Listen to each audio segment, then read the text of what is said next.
cómo nos afecta psicológicamente vivir en esta sociedad.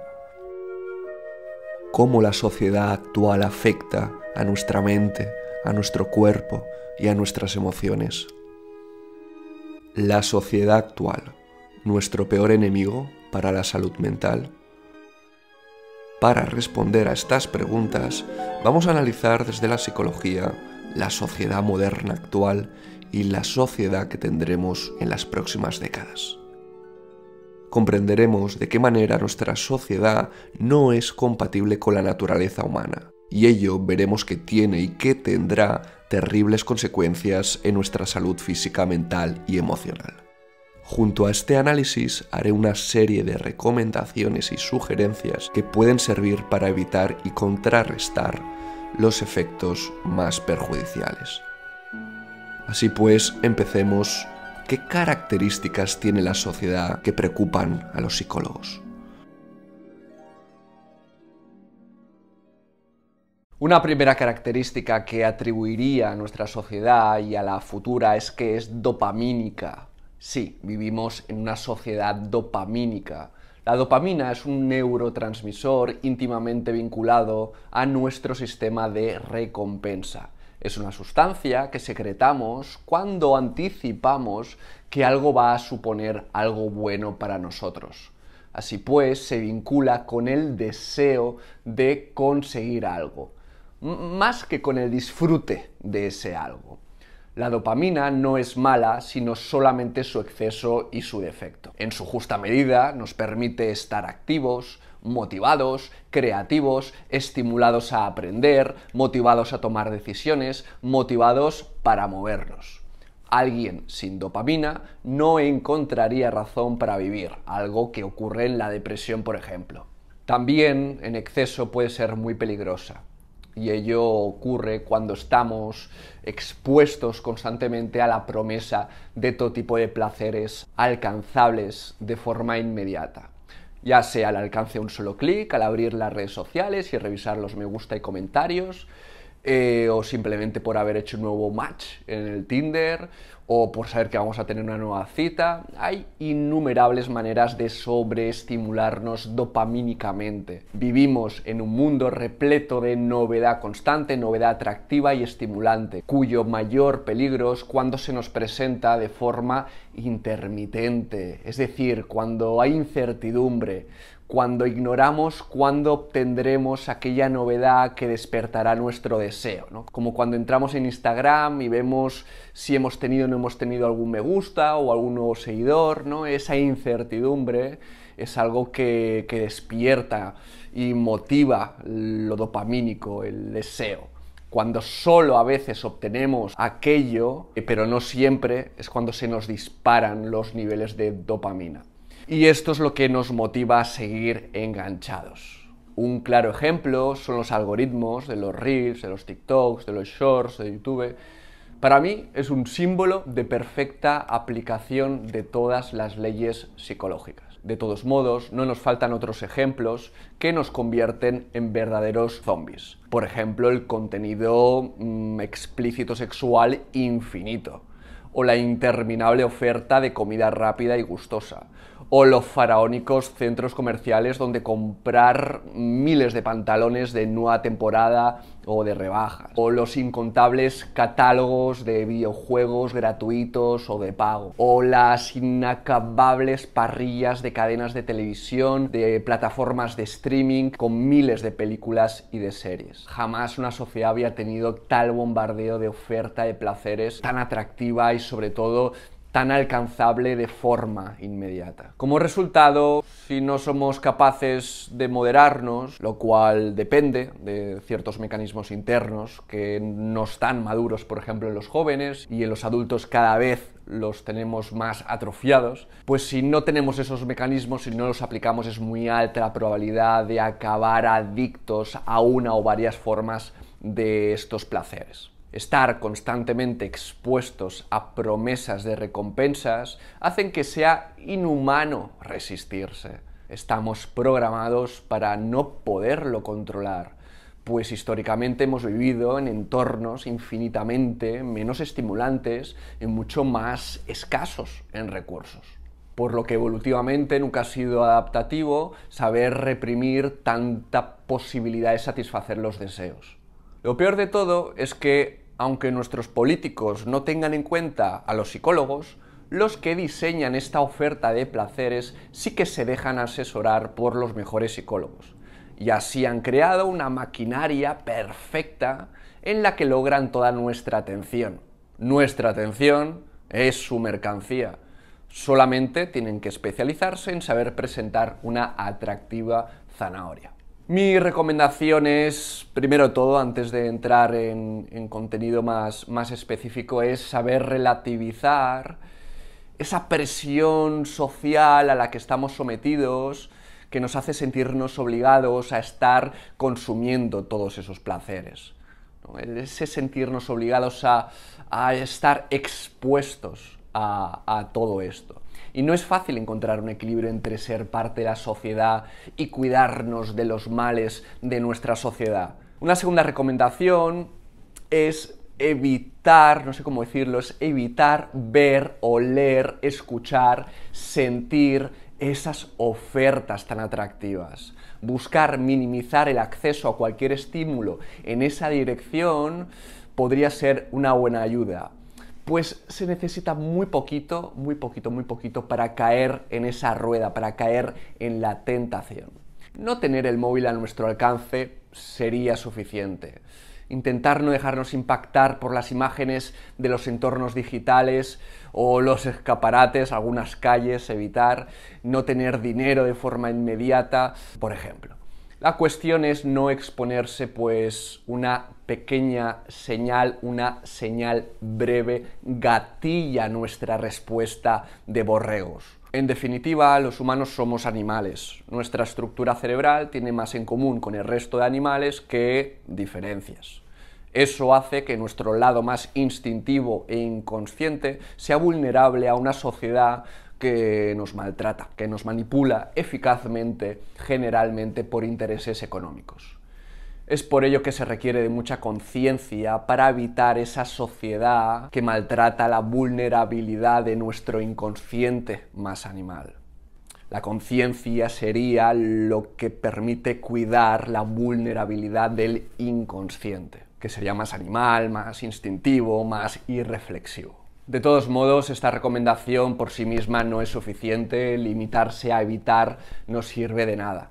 Está bien saber que hay que alejarse, pero necesitamos propuestas alternativas, un destino al que dirigirnos.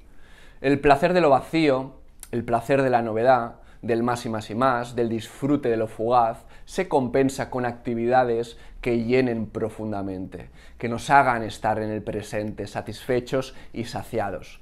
Paradójicamente, a pesar de la infinita oferta a nuestro alcance que incluye ese tipo de actividades que nos permitirían estar en el presente satisfechos, la oferta esta tan interesante queda eclipsada por la que nos activa la recompensa más inmediata e insustancial, condenándonos a un placer que promete el paraíso eterno, pero que solamente nos deja permanentemente vacíos y aburridos. Y es así como el aburrimiento nos lleva fácilmente a la adicción, pues percibimos el mundo como si no tuviera nada que ofrecernos.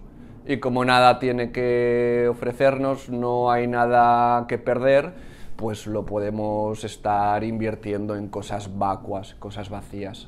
Muchas otras carencias y problemas entran en juego en todo esto, como es la falta de criterio para elegir en qué invertir el tiempo, la falta de una fuerte conciencia, que decíamos, ¿no?, que permita proteger al inconsciente, así como un inconsciente abrumado de estímulos, incapaz de procesar e intuir lo mejor para nosotros. Todo ello nos impide darnos cuenta de nuestras verdaderas posibilidades, de las opciones valiosas, las cuales están entre esa hojarasca dopamínica. Estudios han mostrado que si pones una rata en un espacio donde solamente puede acceder a una droga, esta se convertirá en una rata yonki, una rata drogadicta. Pero si el acceso a la droga está dentro de un lugar con muchas otras cosas, con muchas cosas interesantes para las ratas, entonces no se hará adicta. Incluso ignorará dicha opción que es drogarse. Es más, si ratas ya adictas las pones en ese parque temático para ratas, con muchas más ratas felices o al menos que no son adictas, las ratas adictas irán dejando paulatinamente su adicción. Pues lo mismo ocurre con los humanos. Por ejemplo, después de la guerra de Vietnam, guerra donde se consumían opiáceos y otras drogas para poder sostener el infierno que supuso, los soldados que volvieron y tuvieron apoyo social y una vida rica en oportunidades pudieron dejar las drogas sin problemas, lo cual no ocurrió con quien no tenía nadie o nada en su hogar. Esto permite reflexionar sobre la importancia de saber percibir oportunidades interesantes y de saber acceder a actividades gratificantes, saludables y por supuesto también recompensantes. La dopamina tiene que estar en nuestra vida, pero cuidado con un sistema que le interesa que elijas sus productos, pues su producto o sus servicios lo que quieren que desees, lo que quieren que compres. Más recomendaciones: conectar con el presente, ya sea con meditación, con el yoga, con respiración, con mindfulness, conectar con el presente. Pues la dopamina conecta especialmente con el futuro, o si conecta con el presente es por un placer a muy corto plazo de satisfacer, ¿no? A nivel muy inmediato. Que el futuro es fundamental, ¿no? Ese papel motivador de la dopamina, ese papel activador, motivador, es lo que nuestra sociedad necesita o lo que hace que nuestra sociedad avance y esté en marcha. Así pues, la dopamina conecta especialmente con el futuro y el futuro motiva y activa, pero nuestra sociedad nos hace estresarnos con el futuro, con el deseo insaciable que se renueva cada instante. Quiero aclarar que aunque no estoy en contra del sistema capitalista y el sistema liberal, sí que lo estoy con la versión actual. Creo que personas muy inteligentes y con mucho poder, a la hora de comunicar sus productos y servicios, saben cómo persuadir, saben cómo llamar la atención, saben cómo despertar el deseo o la necesidad, y ello en personas muy vulnerables, inmaduras, personas que inocentemente se exponen a todo ello. Otra recomendación sería estimular la paz interior de la serotonina a través del deporte, la relajación, el paseo, los masajes, el agradecimiento. Nos interesa el placer tranquilizador, el disfrute que calma, el placer que sí que sacia. Se entiende que sin exceso, pues una sociedad reinada por la serotonina sería demasiado pasiva, demasiado relajada. Estaríamos simplemente gozando el presente, de los placeres, muy relajados, durmiendo mucho, sin estrés, muy pacíficos y amorosos, pero sería el colapso global. En definitiva, existen muchos planes estimulantes donde los niveles de dopamina estarían mucho más equilibrados y donde el chip sea vivir el presente y moderar la tendencia al exceso. Esas otras actividades o esas otras maneras pues sería el contacto con la naturaleza, el deporte, el quedar con gente, el desarrollar procesos creativos, el leer libros, el aprender algo a largo plazo.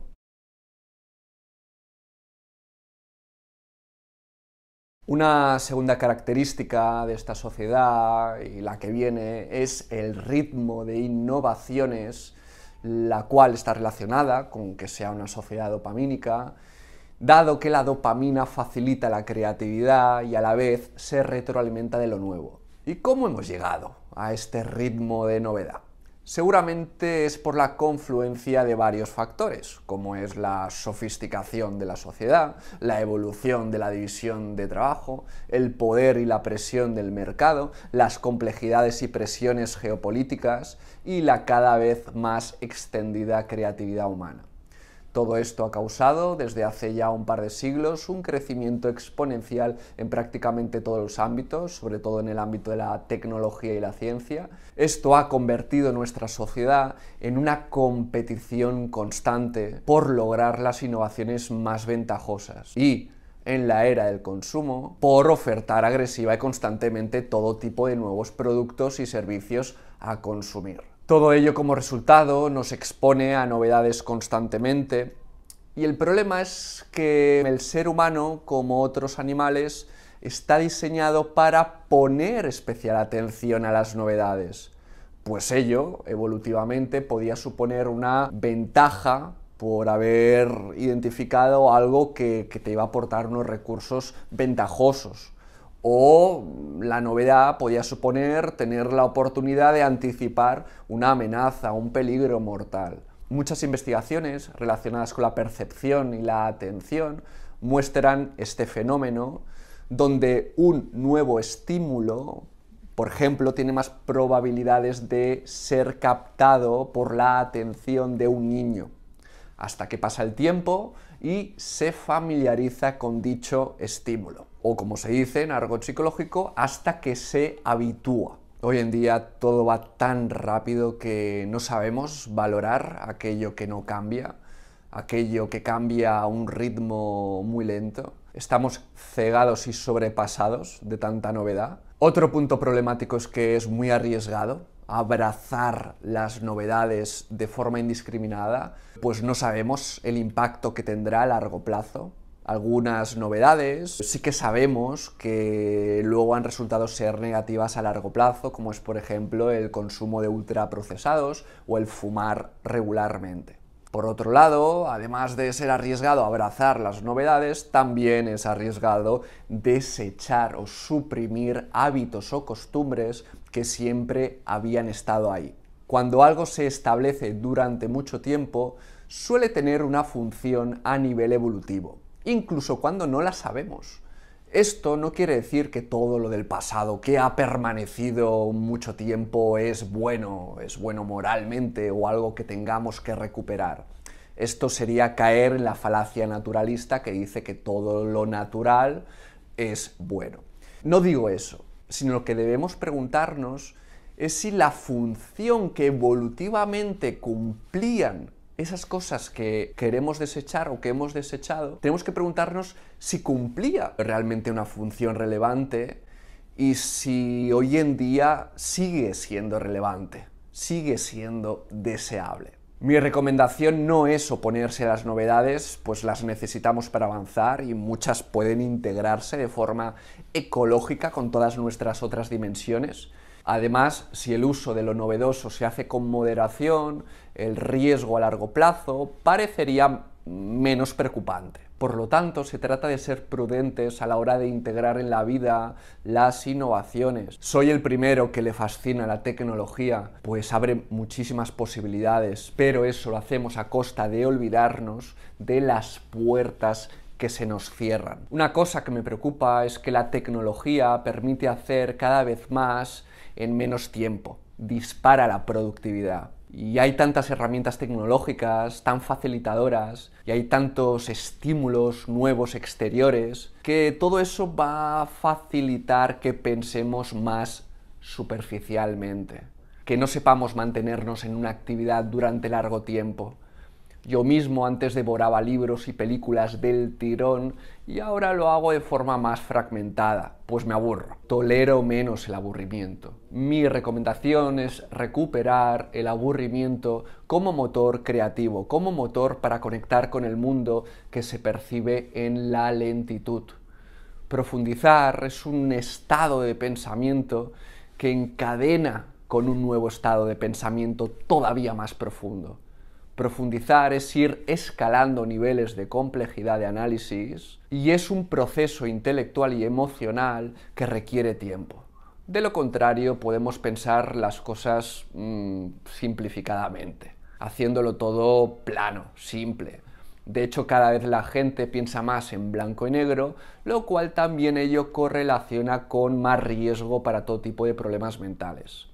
La recomendación, así pues, es ir aumentando la profundidad y complejidad, hasta lo que podamos, aunque la realidad siempre será más compleja. Si interrumpimos estos procesos, perdemos en profundidad, perdemos en inspiración, perdemos en creatividad, perdemos complejidad en nuestros pensamientos y también en nuestras emociones y en nuestros comportamientos. Todo ello nos hace vivir el mundo en dos dimensiones, nos hace planos, incapaces de pensar por nosotros mismos y caemos en el pensamiento panfletario y en el rigor de las redes sociales, en la dicotomía y pobreza intelectual. Caldo de cultivo para todo tipo de trastornos en los que los todos, los ninguno, los nunca, los siempre, los absoluto, los bueno y los malos, nos impiden ver los grises y los colores que realmente tenemos delante y que conforman la mayor parte de la realidad.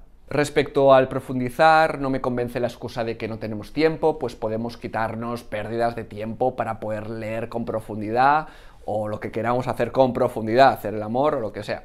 Consecuencia de todo lo que hablamos, bueno, consecuencia o causa o correlativo, es difícil saberlo, consecuencia de lo que hablamos, vivimos en una sociedad extremadamente cortoplacista y extremadamente ignorante con las consecuencias a largo plazo. Además, por desgracia, en un mundo tan cambiante, ya han surgido y arraigado de forma poderosa creencias que nos hacen pensar positivamente sobre todo este cambio o toda esta novedad constante. Es el discurso del valor de la innovación. En ese sentido, nuestra conciencia es cómplice y da el visto bueno a todo esto. Nuestro inconsciente también da el visto bueno, no solamente nuestra conciencia con estas creencias o estos grandes valores que es la novedad para nuestra sociedad, sino que nuestro inconsciente también da el visto bueno. Porque él es el primero en sucumbir a los encantos de lo nuevo. Y es vulnerable a todo eso, tal como veíamos antes, al hablar de cómo estamos diseñados para poner atención a la novedad. Y es que los humanos tenemos dos maneras de procesar la información. Una primera manera de procesar la información es la inconsciente o la automática. Son aquellos procesos que hacemos automáticamente, donde procesamos la información muy rápidamente, donde estamos preparados para reaccionar de forma inmediata, donde no vamos a deliberar nada, donde vamos a reaccionar de forma emocional e intuitiva.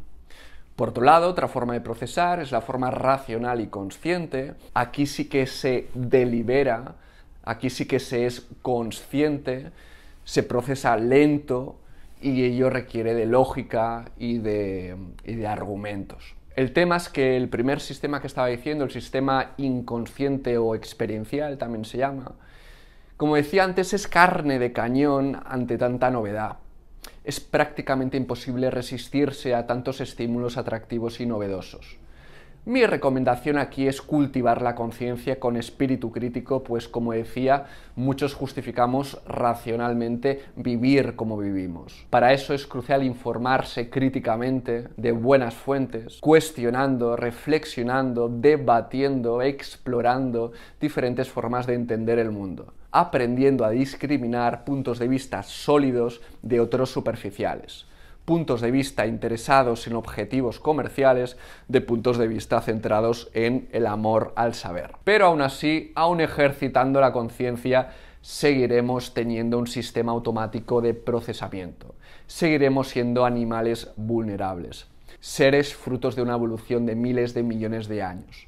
Hemos tardado tanto en llegar a la complejidad actual. El ritmo de la evolución, de la adaptación, del cambio a ese mundo que nos rodea, ha sido y es extremadamente lento. Incluso parecería que a día de hoy se frena gracias a la aparición de la técnica. Para que nos hagamos una idea de la lentitud de la evolución o de nuestra capacidad de adaptación a los cambios y novedades del entorno, la capacidad de innovar para podernos adaptar al entorno. La vida animal, después de 1.000 millones de años, desde que apareció las células eucariotas y la vida multicelular, apareció la vida animal, ¿vale? Y eso fue hace 600 millones de años. Luego nos llevaría más de 200 millones de años salir del agua y adaptarnos a la tierra firme. Momento en el que llegamos a ser anfibios. Luego tardaríamos, y fijaros que hablo en primera persona del plural, porque nosotros, son nuestros ancestros, nosotros venimos de ahí, hemos sido anfibios, hemos sido reptiles, porque después tardarían, ¿no?, nuestros ancestros anfibios tardarían 100 millones de años en poder poner huevos más duros e independizarse de la necesidad del agua. es así como nos hicimos reptiles. Luego, 100 millones de años más tarde, logramos convertirnos en mamíferos, lo que supuso grandes novedades como la sangre caliente o una relación más estrecha entre madre e hijo. Luego tardamos 100 millones de años aproximadamente en llegar a ser primates, luego otros 100 millones de años más o menos en llegar a ser simios, y todo esto fueron grandes novedades que requirieron tramos temporales prácticamente imposibles de concebir, pero fueron tramos temporales necesarios para desarrollar esos cambios que nos permitían adaptarnos más eficazmente al mundo exterior. Y pensar que solamente hace 200.000 años del Homo sapiens y que durante la gran parte del tiempo hemos estado cazando, recolectando, siendo nómadas, y solo hace 9.000 años de los primeros asentamientos permanentes, y eso fue poquito después de aprender a cultivar. Somos una historia que se pierde en las profundidades del tiempo. No somos solamente seres inteligentes, artistas racionales, capaces de hablar. Eso solo es la punta del iceberg. Somos un extenso conjunto de estratos, de niveles, de capas. Somos eucariontes, somos organismos formados por células con un núcleo de ADN. Somos animales, somos cordados, vertebrados, mamíferos, primates. No estamos para los cambios acelerados de hoy en día. No se puede cambiar toda una eternidad en un instante. Es así que estamos totalmente vulnerables a tanto cambio y a la vez desconocemos todo tipo de consecuencias que es pronto para determinar y que parecen no preocupar. Hay algo que me da mucha pena de todo esto, y es que antes la cultura, entendida como el conjunto de conocimientos, de técnicas, de hábitos, de valores, ¿no?, establecidos y transmitidos por generaciones, pues antes la cultura era algo mucho más importante, pero en un mundo tan cambiante, los consejos de nuestros abuelos, incluso la de nuestros padres, ya se hacen irrelevantes, poco actualizados, obsoletos, al menos en comparación con el panorama que van definiendo todas estas innovaciones. Y es cierto que no estamos en el mismo mundo que nuestros abuelos, pero preguntémonos qué sabiduría acumulada por la experiencia de nuestros abuelos nos serviría.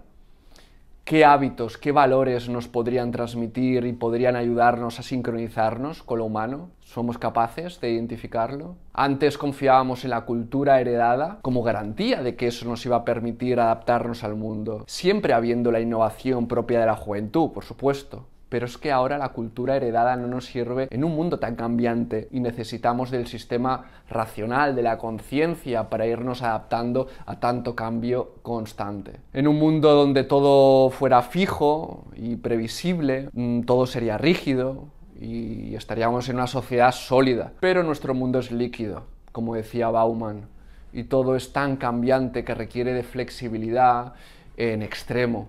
Lo peor es que esto es insostenible y acabamos volviéndonos rígidos, acabamos como bloques de hielo flotando a la deriva en un océano que nos supera. Y tenemos dos retos aquí. Uno, ser hiperflexibles cuando participemos en la esfera de lo social. Y dos, saber crearnos espacios libres de tanta liquidez, de tanta hipernovedad, de tanto cambio. Es por ello que mi recomendación es buscar la regularidad, las rutinas, conectar con lo no cambiante, con las verdades perennes y saber construir una vida donde esté lo sólido, pero sin olvidar la importancia de lo líquido.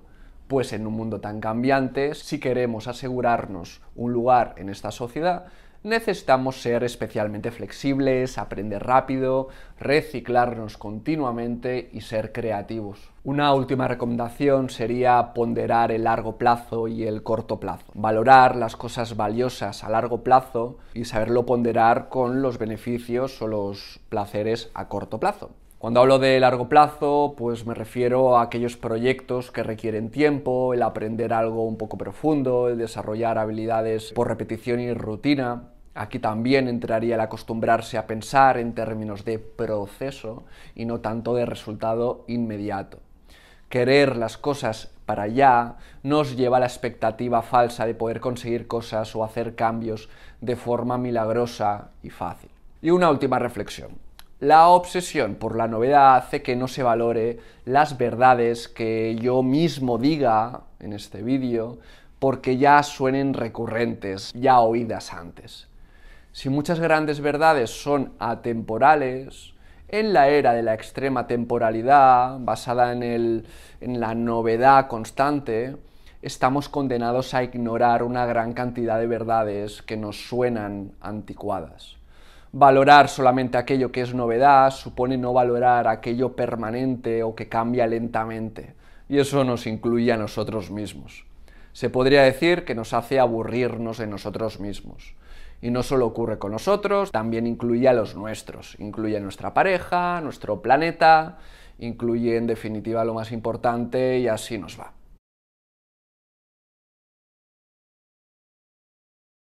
Una tercera característica de esta sociedad es que es estresante. El estrés es una reacción física y psicológica ante una situación que nos demanda un esfuerzo. En el estrés, nuestra percepción es que no estamos al nivel de lo que nos demandan, tanto lo que nos demandan desde fuera o lo que nos demandamos nosotros porque hemos interiorizado la necesidad de hacerlo perfecto. El problema del estrés es algo que escuchamos tan a menudo que ya estamos inmunizados.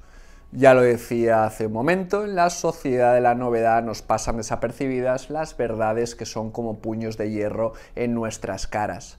Y así seguimos en nuestra burbuja. Es como la película No mires arriba, la cual trata de unos científicos que descubren un meteorito que chocará con la Tierra, pero pasan desapercibidos como una noticia sensacionalista más. Vemos cómo la sobreinformación y la novedad constante nos hacen perder de vista toda referencia de lo que realmente importa. En nombre del relativismo y la pluralidad, llegamos a defender que todo es igual de importante, que todo depende de cada uno, que nadie tiene la verdad. Y es así que nos vamos desconectando de verdades esenciales, verdades universales tan evidentes como que vivir constantemente estresados nos separa de poder vivir equilibrados.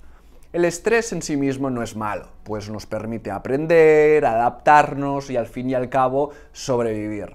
Lo malo es cuando el estrés, el cual se relaciona con el cortisol, es excesivo, pues debilita el sistema inmunológico, inhibe la inflamación tan importante para la autocuración y dispara la tensión, afectando a los huesos y los músculos. Son innumerables los trabajos que detallan de qué manera el estrés afecta a nuestra salud, de qué manera la sobreactivación del sistema autónomo convierte nuestro cuerpo en un lugar de continuo estado de alarma. Esto hace que el cuerpo desconecte la felicidad, que nos aislemos y que sea un estado caldo de cultivo de todo tipo de trastornos mentales. Y si no fuera poco, incluso hace que nuestro cuerpo no se sienta preparado para albergar vida, lo cual explica en parte la dificultad para quedarse embarazada, aparte del aumento de media de edad en la que intentamos tener hijos, la infertilidad masculina y otros factores que iremos hablando, como el sedentarismo, la alimentación, la contaminación y otros. La cuestión es que el estrés hace que las mujeres ovulen menos y que la probabilidad de que sus óvulos sean fecundados sea muy baja. Para entender todo este estrés, pensemos en la vida de las personas del primer mundo. Cada vez se requiere más preparación para poder adaptarse a la sociedad. Todo cada vez es más complejo, se pospone la jubilación y cuesta más que los veteranos cedan sus posiciones a los más jóvenes. Los jóvenes no pueden independizarse, tener una vida digna, un futuro prometedor, mientras soportan jornadas interminables en trabajos mal pagados, abusivos y por descontado poco estimulantes. Y además la especialización lleva a trabajos mecánicos que nos hacen sentir un insignificante engranaje, totalmente prescindibles y sustituibles. Sorprendentemente podemos observar un increíble fenómeno social y es la gran renuncia. Una tendencia masiva en Estados Unidos y que también estamos viviendo aquí en Europa, de trabajadores que renuncian voluntariamente a sus trabajos por las malas condiciones laborales. ¿Somos más conscientes de lo inaceptable que es un trabajo de mierda? ¿De que no venimos a esta vida a trabajar? ¿O bien nos creemos con derecho a exigir? Quiero pensar que es lo primero, que es buena señal, que veamos lo absurdo del ritmo del trabajo y la forma de invertir nuestro tiempo en el trabajo. Ya no estamos en un momento de si no trabajas no hay recursos, queremos vivir más tranquilos y somos cada vez menos cómplices del sistema acelerado. Mi recomendación es explorar de forma realista nuestras posibilidades. Optar por una vida profesional en lugares tranquilos, como en pueblos, puede ser una muy buena idea, a no ser que seáis ambiciosos. En este caso, saber gestionar el estrés será fundamental, pues queréis conquistar un mundo social con unas características muy concretas. Como recomendaciones para el estrés, tener una vida saludable, dormir y comer bien. Tener actividades relajantes para compensar, como la meditación, la relajación, fomentar la autoestima, la vida social de calidad, reír y, aunque sea tentador, evitar las drogas y el alcohol, que son totalmente contraproducentes para combatir el estrés. En el caso de optar por una vida menos estresante, tengo que decir que tampoco es tan fácil, porque la sociedad funciona de forma que hay mucha competición. Cada vez es más difícil construir un hogar, tener un trabajo, tener familia, estabilidad, tener estudios ya no garantiza nada, los McDonald's están abarrotados de licenciados. Entiendo que podría discutirse que hay mucho licenciado en historia del arte y en filosofía, pero no ingenieros informáticos. Como diciendo, Aleix, que es muy utópico el estudiar lo que uno quiere. Tanto dar importancia al camino personal nos hace desconectar de las necesidades de la sociedad. Me parece una réplica interesante. Es cierto que perdemos de vista que vivimos en una sociedad y que hay que conectar con las necesidades de la sociedad, pero a mi parecer esta réplica también esconde algo terrible, y me explico. Existen necesidades básicas y luego existe la realización personal. Sin tener lo primero es muy difícil ir a lo segundo. Sin tener las necesidades básicas cubiertas es muy difícil aspirar a la realización personal. Muchos hemos crecido en el privilegio de poder pensar directamente en la realización personal, pues nuestros padres crecieron en ese paradigma. Sin embargo, actualmente la precariedad está mucho más acentuada, la crisis para acceder a lo básico está obligando a volver a pensar en términos de supervivencia, y esto es lo terrible. La realización personal vuelve a ser un privilegio elitista. Mi recomendación, por lo tanto, ser realistas con lo que la sociedad necesita, no elegir estudios o carreras profesionales por inercia y explorar qué trabajos se necesitarán en el mañana. Aquí hay que buscar un equilibrio entre esa adaptación a la sociedad y el adaptarnos a nosotros mismos, el conocernos, saber quiénes somos. Si solo nos adaptamos a la sociedad, corremos el riesgo de desconectarnos de nosotros mismos. Si solo pensamos en nosotros mismos, nos comeremos los mocos debajo de un puente. Una cuarta característica de nuestra sociedad es el capitalismo salvaje que está en su infraestructura. Se tiende a creer que el mercado ya se autorregula solo, pero la competición feroz, el crecimiento exponencial y la utopía de pensar que esto pueda llegar a ser siempre así, hacen que esta autorregulación ocurra cuando ya es demasiado tarde. El mercado es global, cortoplacista, es decir, perjudicial a largo plazo, insostenible, adictivo y controlador con nuestro ánimo, intereses y valores. Al mercado le interesa que digamos necesito esto ya o esto es bueno. Está ya naturalizado y aceptado que necesitamos cosas y servicios inútiles o totalmente prescindibles. Preferimos invertir nuestro tiempo y dinero en algo pasajero y vacío antes de que en lo que realmente importa. El mercado controla lo que valoramos y cómo pensamos, y al mercado le interesa que relativicemos, que cualquier cosa pueda ser suficientemente valiosa como para desearlo y comprarlo. Quiero aclarar que al hablar de mercado no pienso en un grupo de personas que controlan y deciden todo maliciosamente en la privacidad de un búnker nuclear, sino que creo que es algo que emerge de una serie de prácticas que se dan en todo tipo de empresas. Algunas más poderosas e influyentes, ciertamente, pero que responden a unas leyes no escritas de lo que hace poder triunfar en esta jungla. Tampoco quiero ser ingenuo con todo este tema. El poder en lo económico, al igual que en lo político y otras esferas de la vida, corrompe inevitablemente la moral de los que tienen dicho poder.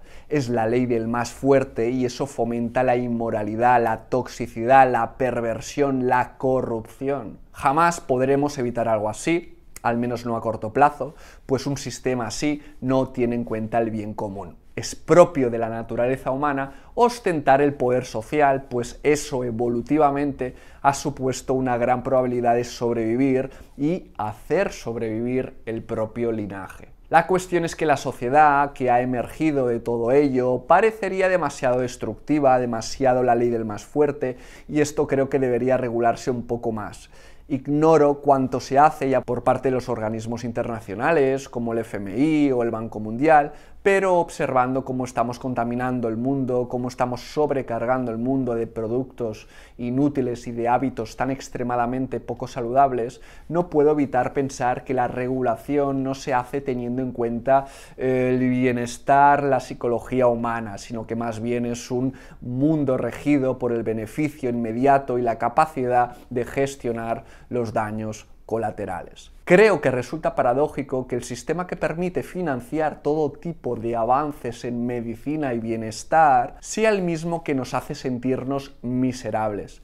La competición social, en la que unos ganan y otros pierden, también será normal en el futuro. Eso no creo que vaya a cambiar y no digo que eso esté mal. Un mundo cooperativo 100% donde reine la igualdad y la armonía iría en contra de nuestra naturaleza, al menos a nivel macro. Por lo tanto, sí creo que la competición tiene que tener un grado de libertad importante.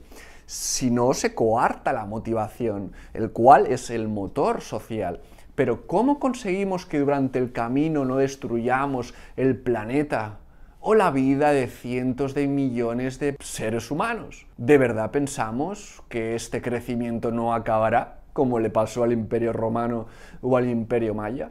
Llegará un punto en que colapsaremos o dejaremos de expandirnos y ello iniciará un periodo de crisis jamás conocido. Vivimos en una burbuja, ya lo hemos vivido con la crisis del 2008, y no creo que seamos conscientes de la vulnerabilidad que caracteriza al ser humano y su sociedad. Me pregunto si se podría buscar un crecimiento más enfocado a la eficiencia, en la productividad no basada en la explotación, no basada en el más y más, sino en aprovechar mejor los recursos.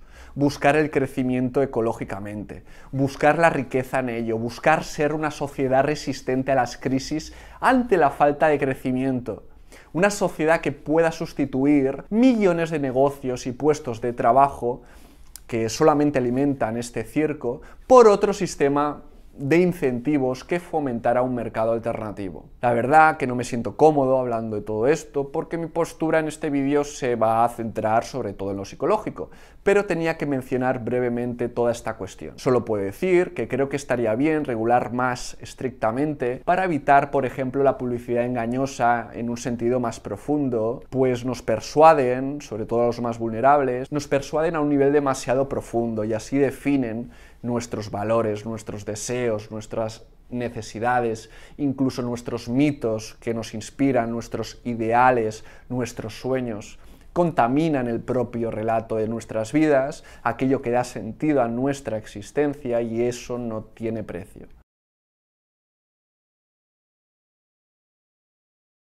Volvamos a terrenos más psicológicos. La quinta característica de esta sociedad es que es hipercompleja, lo cual ya hemos mencionado en algún momento.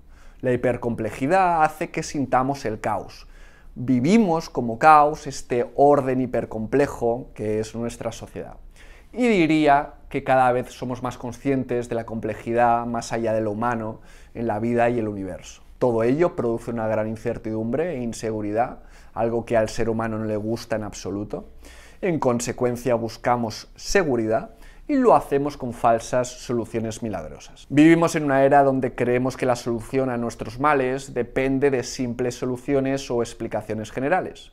Ya habíamos visto antes que la realidad no es así, sino que está más cerca de esto.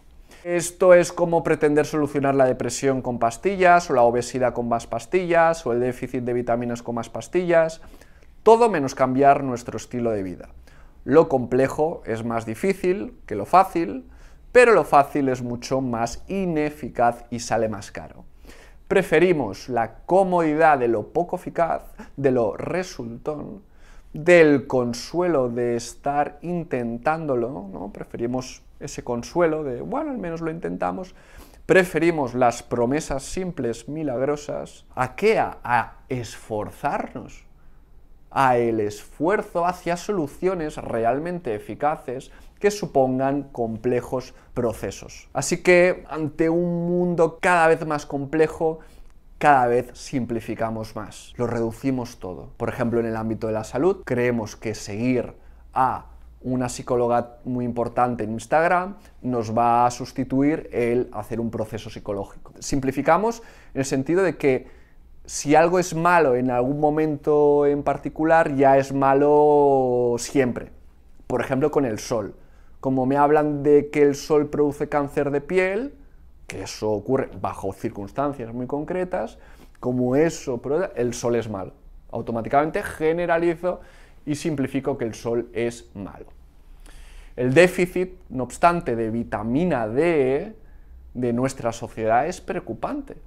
Y ello repercute en el sistema inmune, en los huesos, ¿no? O sea, tiene consecuencias el déficit de sol, en definitiva. Pero nosotros seguimos ahí creyendo que el sol es malo. Otra consecuencia de la hipercomplejidad de nuestra sociedad es que propicia que seamos cortoplacistas, lo cual ya hemos comentado en algún momento, y ello porque no tiene sentido intentar planear algo a largo plazo, pues quién sabe cómo estaremos, porque todo es demasiado imprevisible. Mi recomendación es aprender a sostener la ignorancia, también a través de la meditación, que sí que había salido antes, pero que funciona muy bien porque nos hace estar en el presente y eso ayuda a sostener la incertidumbre. También podemos ejercitarnos no buscando información cuando queramos saber una información. Dejemos sentirnos el no saber algo. Reflexionemos sobre lo que podría ser la respuesta a esa pregunta. Fomentemos también el error, la incertidumbre de forma deliberada, pues paradójicamente es una certeza que lo imprevisible pasará seguro y lo que no tiene una respuesta se hará pregunta. Fomentemos saber apreciar nuestra propia capacidad de adaptarnos. O sea, fomentemos el saber admirar nuestra capacidad de adaptación a ese mundo repleto de incertidumbre. O sea, valoremos positivamente el saber flexibilizarnos en ese mundo impredecible. Nuestra sociedad, y esto es algo propio del humano en realidad, busca potenciar la regularidad y lo predecible. Pues la seguridad es importante, pero esto siempre se ha hecho en un mundo que se asumía demasiado inseguro, que se asumía extremadamente incontrolado. Esto ha cambiado ahora y vivimos en verdaderas burbujas de seguridad y de control, algo que también interesa por cuestiones de eficiencia y productividad. Sin embargo, insisto, esta seguridad no es extrapolable a la vida, al mundo. Por ello es importante cultivar la dimensión de la incertidumbre y ello ya en la misma escuela. Fomentemos el equivocarnos, el no saber, el error como parte del proceso, no lo castiguemos, no aprendamos a temer equivocarnos, no aprendamos a controlarlo todo. Otra recomendación es que desconfiemos de las generalizaciones. Yo mismo estoy utilizando muchas generalizaciones en este vídeo, pero luego, respecto a cada persona, habría que hacer matizaciones. Pues las personas, tenemos características, como por ejemplo que el estrés en exceso nos va a hacer daño, pero cada uno luego tiene el umbral, su umbral, ¿no? El umbral que define a partir de cuánto eso ya es pernicioso en un punto diferente. Y luego también hay quien le sienta mejor o peor un tipo de alimentos, le sienta mejor o peor un tipo de actividades. O sea que hay que probar, hay que entrar en el ensayo y el error, hay que estar abierto, que el proceso de conocerse pues va a implicar inevitablemente momentos de equivocación y de caer en prejuicios, de creer que nosotros íbamos a formar parte de un grupo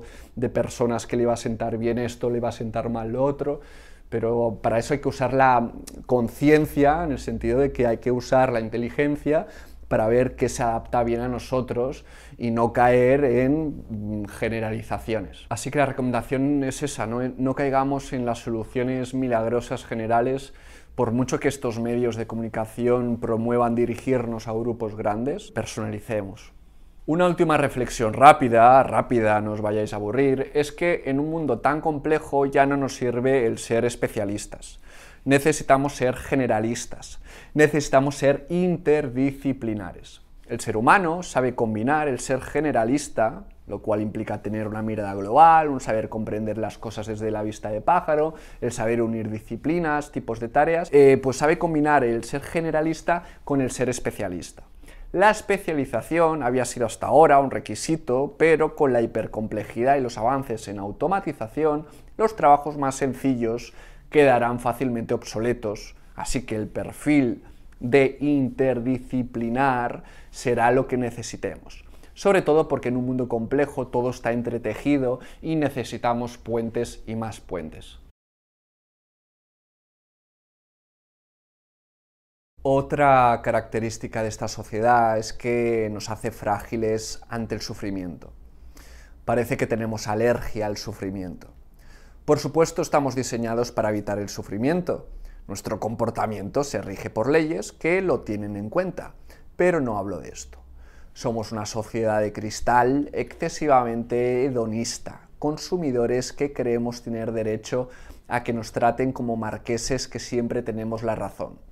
Es la tiranía del consumidor y del ciudadano sobreprotegido. En este sentido, hay una fuerte demanda a que nos solucionen cualquier dolor, incluso el psicológico, incluso el intelectual e ideológico. Si alguien me molesta o me ofende lo que piensa, tengo automáticamente derecho a reclamar que cancelen esa persona, que la humillen públicamente. Y no hablo por protestar por lo que está pasando en Afganistán o en Irán o en Venezuela.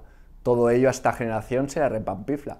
Tampoco hablo de reivindicar o quejarse de problemas serios en España, sino por los temas más intrascendentes, lo más intrascendente propio de una sociedad frágil. Solamente hay que mirar los comentarios en cualquier publicación de cuentas populares de internet. No estoy haciendo crítica de hacer uso de nuestra libertad para reivindicar, sino que critico el criterio que seguimos al usarlo, criterio que evidencia esa fragilidad. Recuerdo un chico que públicamente exigía por redes a su alcalde de una pequeña localidad costera catalana que exigía que cambiase la arena de la playa porque le dolían los pies al entrar en la playa. Recuerdo que en los comentarios la gente le instaba a que se comprara un calzado especial, pero él se negaba y respondía muy dignamente que no tenía por qué gastarse su dinero. Otro ejemplo muy reciente fue la de una madre que estaba indignadísima porque se había enterado que su hija iba a ir disfrazada de pescador. Ello atentaba contra sus valores, pues era vegana. Esto es lo que estoy criticando. Critico esta hipermoralidad que nos hace perder el norte, esa incapacidad para poder sostener eso que no nos gusta. Se trata de equilibrar más la reivindicación con la aceptación de la realidad. Es un hecho que el dolor y lo difícil existen y existirán siempre. Siempre habrán imprevistos, injusticias, crisis, conflictos, momentos de frustración, traumas, pérdidas, el inevitable y necesario estrés ante retos y aprendizajes, autocuestionamientos vitales, crisis vitales, preguntas incómodas, mirarnos al espejo y no gustarnos. Entiendo que una sociedad que se basa en la productividad evita a toda costa que estemos tristes, en crisis consciente. Y lo que quiere es una sociedad sobremedicalizada, anestesiada o domesticada directamente. No creo que sea un tópico para nada. Es algo también ampliamente denunciado y sonará gratuitamente idealista, pero es que me preocupa que España sea el país del mundo que toma más ansiolíticos. La ansiedad no se afronta con medicación, al menos no solamente, sino enfrentándose de cara a nuestras preocupaciones, aprendiendo a relajarnos, pues la sobreactivación de los sistemas de alerta del cuerpo, fruto de lo que hemos hablado antes, propicia todo esto. No tiene que enfrentarse a su forma de pensar y saber cuestionar, aunque sea incómodo, tener que reconocer que uno piensa con el puto culo. La cuestión es que anestesiando el sufrimiento obtenemos un parche y nos condenamos a depender de una medicación con muchas consecuencias a largo plazo. Como siempre, pan para hoy, hambre para mañana. Además, perdemos la oportunidad de conectar con el verdadero problema, que es la raíz de nuestra insatisfacción, ya sea un trabajo vacío de sentido, una relación que murió y que actualmente convivimos con el cadáver de ese amor que fue, rutinas que no nos llenan y un largo etcétera. Mi recomendación es hacer terapia psicológica, y ello si económicamente es viable, pues no recomiendo mucho la psicología de los servicios públicos, y no porque no haya buenos profesionales, sino porque es una vergüenza que las consultas sean tan breves y tan espaciadas, llegando incluso a meses, por lo que no puede haber profundidad ni continuidad, a no ser que estemos extremadamente mal. Por otro lado, nuestra sociedad es frágil porque es miedosa. Reina el miedo en nombre de la paz y la calma. Yo mismo, como padre, me doy cuenta que voy con el cuidado, cuidado, cuidado todo el día. Es mi respuesta recurrente cuando veo a mi hija cerca de algún peligro. Qué raro que yo tienda a la ansiedad. Somos una sociedad que sobreprotege y así solamente tendremos hijos miedosos. También somos miedosos porque castigamos durante cualquier comportamiento indebido. Cuando alguien hace que no debe, o que es peligroso, o que está asumiendo riesgo, lo castigamos. O le transmitimos nuestra ansiedad, como estaba yo diciendo. Somos una sociedad que sobrecastiga si no nos comportamos correctamente. Y así, en nombre de la calma, acabamos transmitiendo a los demás que no actúen temerariamente, que no arriesguen, que no se enfrenten a los desafíos. Hoy en día la única manera de hacer algo es teniendo permiso y un camino de rosas preparado, un camino fácil de observar, iluminado, bien señalizado, sin incertidumbres, chequeado previamente para que ningún peligro pudiera asomar. Somos una sociedad crecida de forma sobreprotegida, con una percepción extremadamente real de los peligros, donde un solo accidente ya es interpretado como motivo suficiente como para establecer todo tipo de protocolos y medidas para evitar que se repita. Y poco a poco, aunque ganamos en seguridad, perdemos en madurez, en libertad y autonomía. Es así que nos convertimos en una sociedad de lloricas egocéntricos incapaces de sostener la incertidumbre y el sufrimiento más elemental, acostumbrados a que nos guíen en todo, incapaces de pensar por nosotros mismos, incapaces de asumir que la vida a veces es peligrosa, exigentes de que nos protejan, incapaces de asumir que es responsabilidad nuestra regularnos, tanto emocionalmente como físicamente, y que nadie nos va a sacar las castañas del fuego. Mi recomendación con todo eso, bueno, por un lado, valoremos positivamente todo tipo de sufrimientos y dolores, pues, por ejemplo, el dolor físico es una forma de comunicación con el propio cuerpo, es una forma de entender qué le pasa exactamente. También enfrentémonos a opiniones y puntos de vista que nos sean incómodos con tal de aumentar nuestra capacidad de pensar duramente.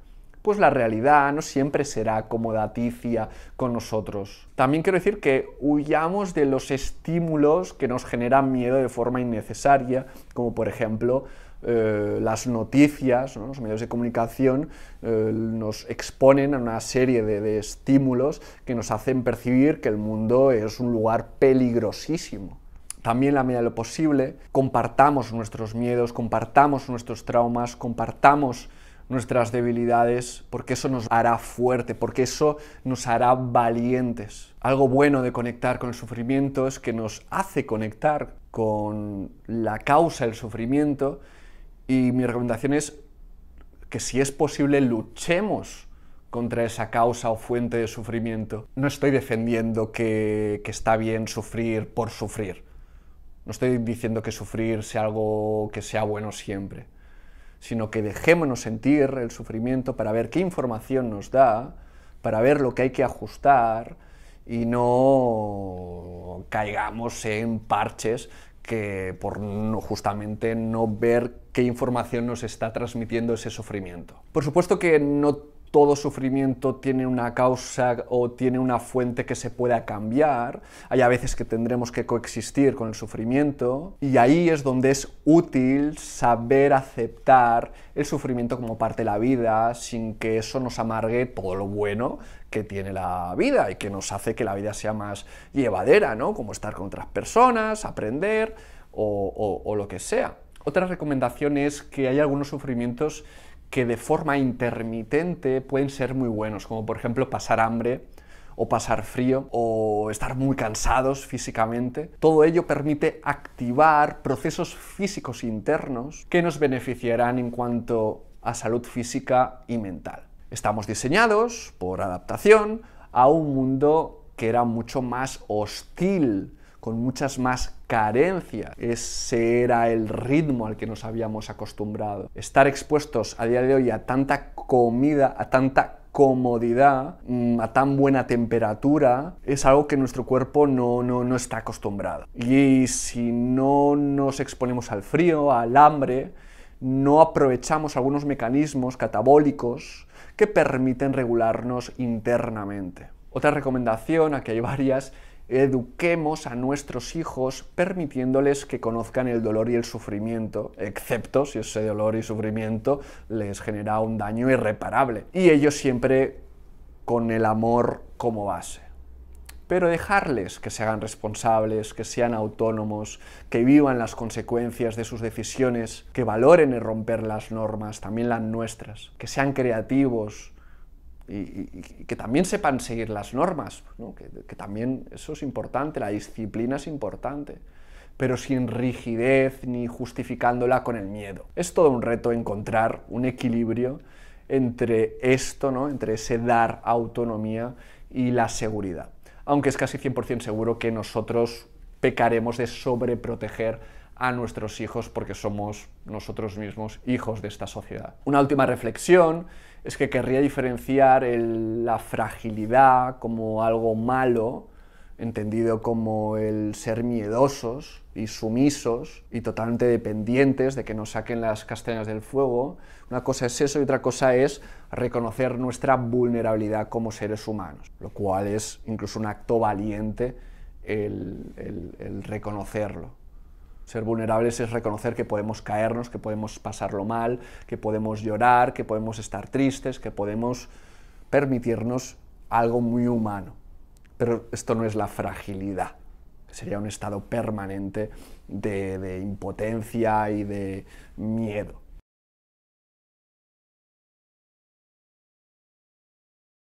Uno de los pilares de nuestra sociedad es la desconexión con la realidad física, y ello va más allá de la desconexión de la naturaleza, que también. Adaptarse a esta sociedad supone desadaptarse a la vida física. Cada vez menos trabajos suponen esfuerzo físico y contacto con la realidad material. Por supuesto que todavía hay, y muchos, obreros, deportistas, operarios, militares, policías, técnicos, agricultores, carpinteros, artesanos, masajistas, deportistas, bailarines, claro que sí.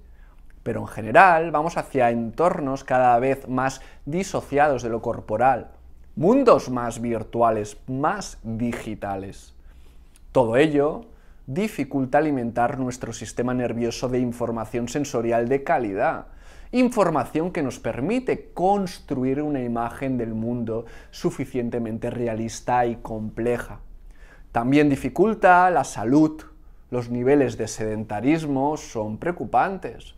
La inactividad física pasa factura a nivel físico, produciendo hipertensión, pues el ejercicio físico, aunque no lo parezca, relaja, pues los momentos de tensión propios del ejercicio físico luego llevan a estados permanentes de tensión baja, lo cual minimiza las probabilidades de padecer problemas de corazón, entre otros. El sedentarismo también afecta a nivel psicológico, pues existe amplia evidencia de cómo el deporte es un factor protector y curativo para problemas mentales como la depresión y la ansiedad. Lo mismo podríamos decir respecto a la alimentación y el sobrepeso, el cual en España es casi del 40%. La lógica del superconsumo y de lo adictivo producen alimentos que son irresistibles. Sin embargo, pasar hambre ha sido la tónica habitual, por lo que ante la posibilidad de comer, y tan gustosamente, nuestro diseño hace que comamos y comamos. Así pues, hacer deporte, comer saludable, pasar intermitentemente hambre y no tener demasiada comida disponible creo que serían buenos consejos. Con comer sano empezaría diciendo que evitemos el alcohol, las grasas saturadas, las bebidas azucaradas, las harinas refinadas. También diría que evitemos dietas milagrosas. Cada persona es un mundo y la evolución tiene mucho que decir. Hay razones históricas y evolutivas, por lo tanto, que explican que hayan personas que por venir de ciertos linajes puedan, por ejemplo, tomar leche sin que les sienta mal. Pues son linajes de personas que se adaptaron a ello. Así pues, lo ideal es ver de dónde venimos, ver qué tenemos en el entorno que se adapte a nuestra genética. También recomendaría fomentar aquella alimentación o aquel consumo relacionado con lo sostenible, lo integral, la comida fresca y de cercanía. También recomendaría desconfiar de los olores porque creo que hay que reeducarse al respecto, porque ya no es fiable lo que olemos que nos da una información, porque el mercado es experto en engañar a nuestros sentidos y por ello necesitamos de nuestra inteligencia para decir no, esto huele muy bien, pero en el fondo es mierda pura. Otro tema preocupante es lo desconectado que estamos de los ritmos biológicos. En una sociedad que no duerme por su capacidad de producción, la exposición a la luz artificial ha hecho que durmamos de media mucho menos.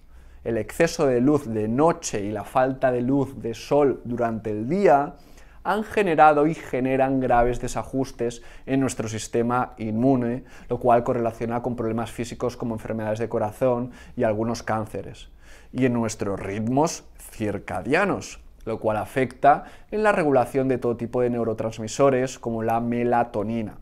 Ello deriva en agravar o predisponer más a trastornos mentales graves y a trastornos del sueño. No descansar impide la regeneración total y ello afecta a la mente y al cuerpo. Nos hace tener más problemas de concentración y aprendizaje, así como que nos hace envejecer más rápido. Es paradójico quien dice no querer perder tiempo durmiendo y no saber que está perdiendo tiempo de vida por no dormir. La cuestión es que somos seres diurnos y necesitamos descansar por todos los innumerables beneficios que tiene dormir profundamente, incluso soñar, algo fundamental para regularnos emocionalmente y aclarar nuestras ideas. Mi recomendación aquí es dormir con la noche y despertar con el sol, que sea regular nuestros hábitos para sincronizar nuestros ciclos biológicos. Exponerse al sol, pues lo necesitamos mucho, más de lo que creemos. El miedo al cáncer de piel y la vida en interiores nos hacen tener niveles de vitamina D muy bajos, lo cual ya habíamos comentado que es peligroso. También antes de dormir evitemos las pantallas y utilicemos luz roja, la cual no interrumpe la secreción de melatonina, pues evolutivamente nos acostumbramos a la luz del fuego. Por supuesto, evitemos cafeína durante la tarde, pastillas de dormir y otro tipo de pastillas que no permitan el descanso profundo y pasar por todas las fases del sueño. También dormir en un lugar totalmente oscuro y silencioso. En este apartado, un poco más extenso seguramente, quisiera centrarme más en la parte psicológica, y es que la desconexión de lo físico es muy preocupante porque nos desconecta de las emociones. Y ello porque las emociones están relacionadas con el cuerpo, con las sensaciones físicas. A toda emoción le acompaña una sensación física. Es decir, no hay emoción sin sensación física. Esto es justamente lo que refleja esta imagen, que es el resultado de una investigación de la Universidad de Aalto, en Finlandia, a partir de más de 700 personas a las que se provocaron diferentes estados emocionales. Posteriormente, a estos voluntarios que se les había inducido esos estados emocionales, se les mostraron unas imágenes de cuerpos humanos a través de una pantalla de un ordenador y se les pidió que coloreasen las regiones corporales cuya actividad sentían creciente o decreciente. La cuestión es que el mundo digital nos hace tener una vida emocional más pobre. Por supuesto que una película, un vídeo de YouTube, un videojuego produce emociones, pero el ritmo acelerado propio de estos medios no permite tener una conexión profunda con lo que sentimos. Solamente emociones fugaces como la sorpresa, el deseo, la carcajada y algunas más, las cuales están muy bien, son muy valiosas, pero son totalmente insuficientes para conocernos, para sentir quiénes somos, lo que necesitamos, así como sentir lo que el otro siente y desarrollar empatía. También quisiera matizar que solamente por el hecho de tener una vida conectada al cuerpo, como habíamos visto con ese listado de profesiones muy físicos, eso no hace que automáticamente haga que estemos emocionalmente conectados o que seamos emocionalmente competentes. La conexión con el cuerpo es una condición necesaria. ¿Para qué? Para conectar con las emociones, pero no es condición suficiente. Adicionalmente, se requiere educación emocional, se requiere saber identificar cada emoción, entender su función, permitirnos sentir, saber gestionar las emociones más difíciles, permitiendo sentirlas cuando sea posible y sabiendo regularlas cuando sean excesivas o contraproducentes.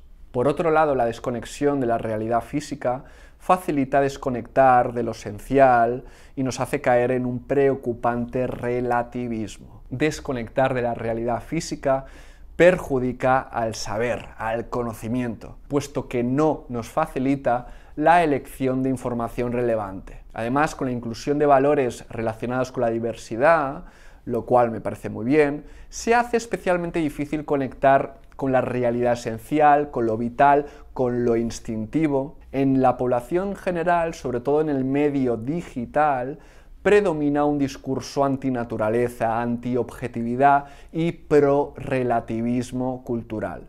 Y ello en un mundo que parecería dominado por la ciencia. Pero no, todos son puntos de vista igual de válidos y no hay verdades. ¿Cuánto daño ha hecho el posmodernismo? Al menos la forma generalizada como se ha heredado actualmente, donde ideologías de todo tipo nos hacen desconectar de lo que nos dicta la emoción y el instinto. Un ejemplo muy chocante es que todo esto nos lleva a normalizar dormir separados de nuestros bebés e incluso dejarlos llorar por las noches por unas razones que muestran lo desconectados que estamos.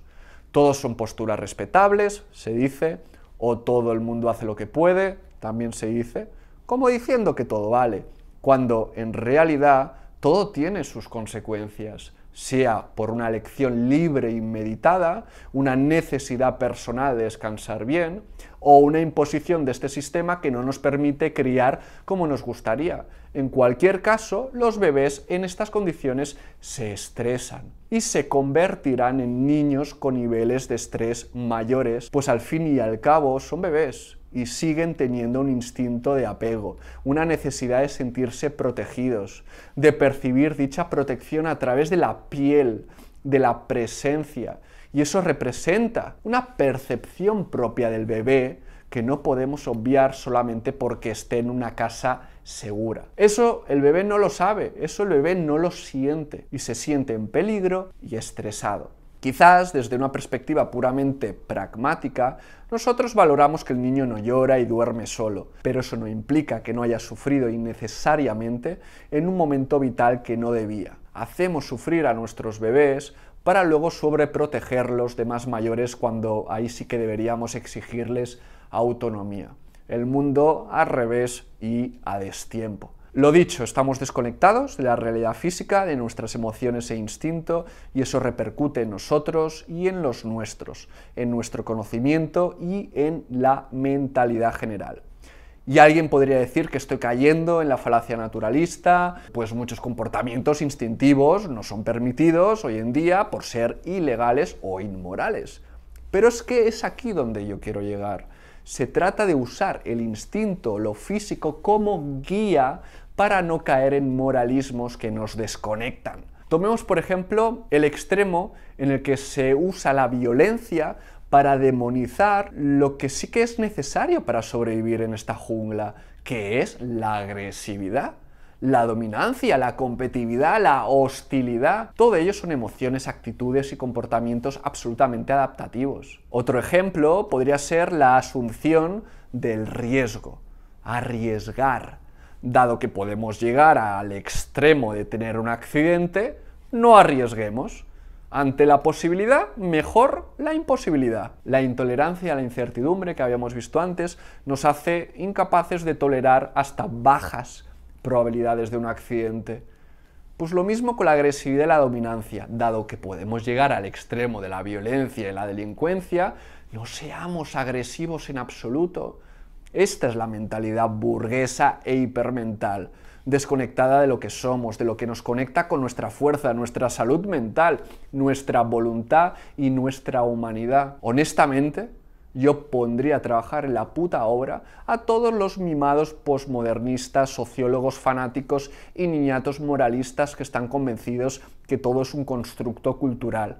Que se quiten la americana de lino por un momento, que cierren su MacBook y cierren Twitter y sus debates intelectualoides y morales, y que se deslomen, se hieran, se caguen en todo, y que observen la naturaleza, no su chichihuahua de mierda, que observen y que entiendan la biología de la Tierra y la humana.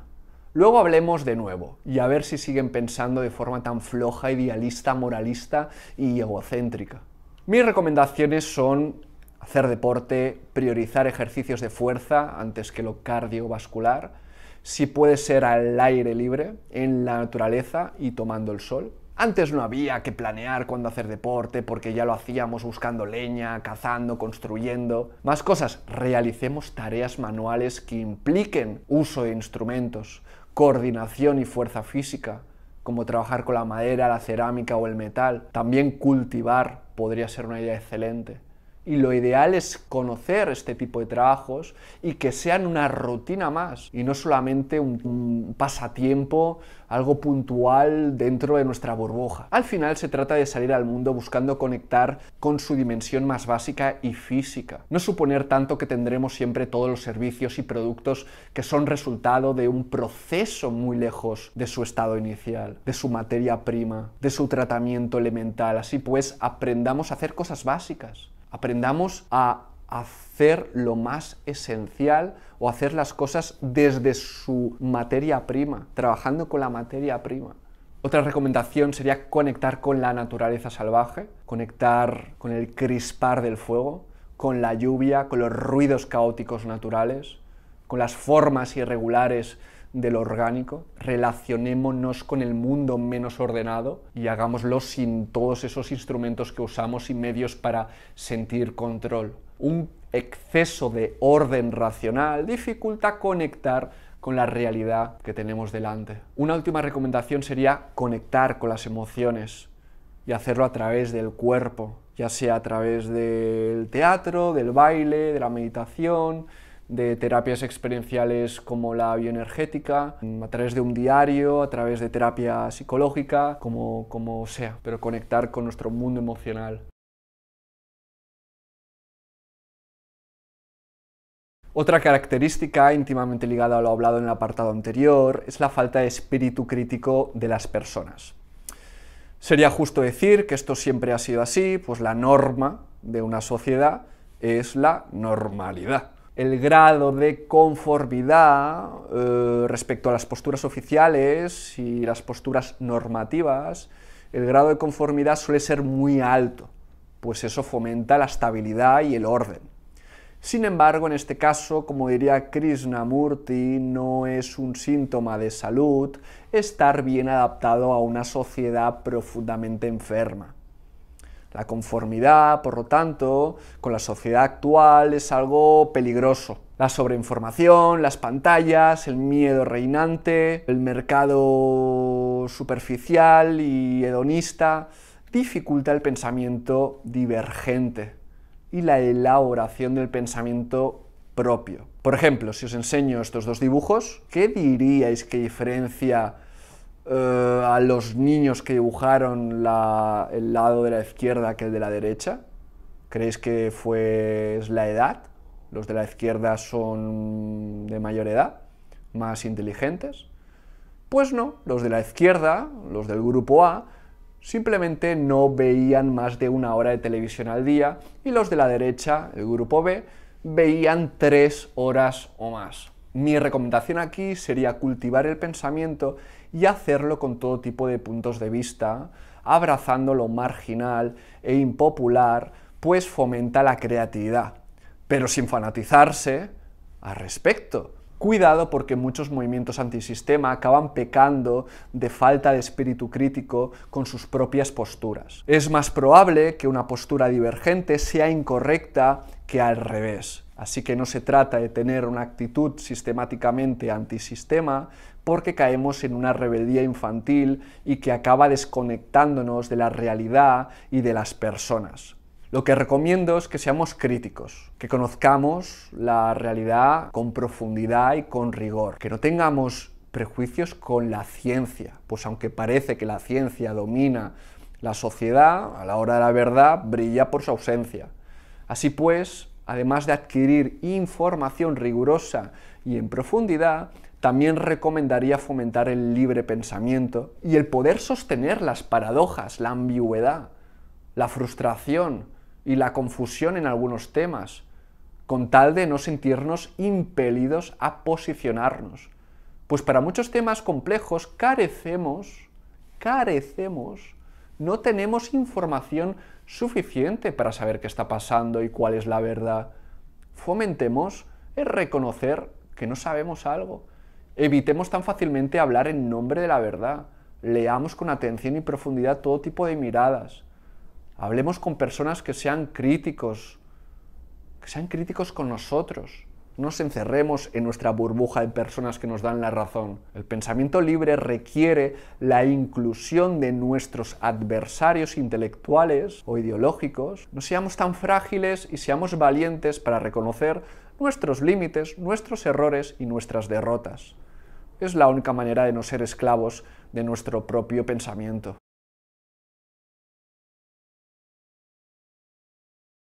Otra característica es que vivimos en una sociedad cada vez más individualista. Nuestra sociedad es cada vez menos solidaria, menos cooperativa. Miramos para nosotros mismos, pensando en nuestro éxito personal y compitiendo individualmente. Lo normal siempre ha sido que la competición individual se combinara con la competición entre grupos y la cooperación dentro de los grupos. Pero cada vez nos mostramos más antipáticos y crueles con los otros. La falta de conexión con la realidad física y emocional, la falta de presencia física por los entornos digitales, perjudica la empatía y sin empatía ya sabemos qué ocurre. Aprendemos los patrones de los psicópatas, los tóxicos y maltratadores. En este apartado y en el siguiente voy a centrarme en las características que afectan más claramente a nuestra vida social. El ser humano es un animal social, una parte importante de nuestro cerebro está diseñado específicamente para dicha función, como es en el giro cingulado, el cuerpo estriado o la amígdala. Históricamente hemos vivido en pequeñas comunidades donde los vínculos eran muy estrechos. Esto tenía muchísimas ventajas, tanto a nivel de aprendizaje como de supervivencia y de reproducción. Lo habitual siempre ha sido sentirse apoyado socialmente por familiares, amigos y conocidos. Incluso la crianza de nuestros pequeños se ha hecho de forma colaborativa. A día de hoy, bueno, ya sabéis, ¿cómo se llama vuestro vecino? Es paradójico que en un mundo masificado, en un mundo de miles de millones de personas, se haya dado un profundo desgarro social, donde el individualismo en un entorno masificado nos ha llevado a la peor de las soledades. Vivimos en grupos masificados de gente anónima.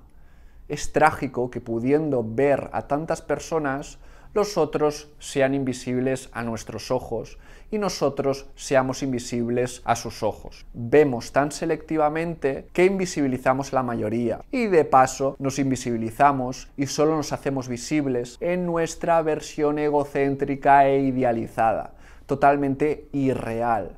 Y es que también nos vemos a nosotros selectivamente. Como decía, la desconexión de la realidad y de lo físico está propiciando mayor desconexión emocional, peores relaciones y más hostilidad. La desconexión nos hace percibir al otro como un extraño sin humanidad, una cara sin rostro. Esto es consecuencia de la cultura del individualismo, donde todo es yo. Incluso en el mundo del autoconocimiento hablamos mucho de desarrollo personal y poco de desarrollo interpersonal, de desarrollo de los vínculos, de desarrollo de estar con el otro. La cuestión es que la calidad de los vínculos es lo que mayor bienestar y felicidad parece proporcionar, según el mayor estudio longitudinal realizado por la Universidad de Harvard, un estudio que duró casi 8 décadas. Los vínculos de calidad estarían por encima del dinero, de la salud, del estatus social, de los placeres. Las relaciones humanas serían el ingrediente más importante para la felicidad. Y es por ello que el empeoramiento en esta dimensión de la vida supone un empeoramiento sustancial de la calidad de la vida en general. Así pues, las relaciones virtuales, las relaciones fugaces, yo mismo raramente tengo encuentros demasiado largos con amigos, todo esto parece que nos van a llevar a mayor sensación de aislamiento. Mis recomendaciones aquí podéis imaginar: fomentar y cuidar vuestros vínculos, fomentar encuentros presenciales, tocaros y compartir vuestro espacio íntimo con otros, con empatía, por supuesto. Tampoco seáis unos babosos. No niego que el tiempo de soledad puede ser muy valioso, porque permite el autoconocimiento y el desarrollo de nuestros propios puntos de vista, pero si estamos enganchados a las redes sociales, no estamos verdaderamente en soledad. Estamos fomentando ese individualismo que socializa anónima y superficialmente, lo cual nos agota socialmente sin satisfacernos de verdad.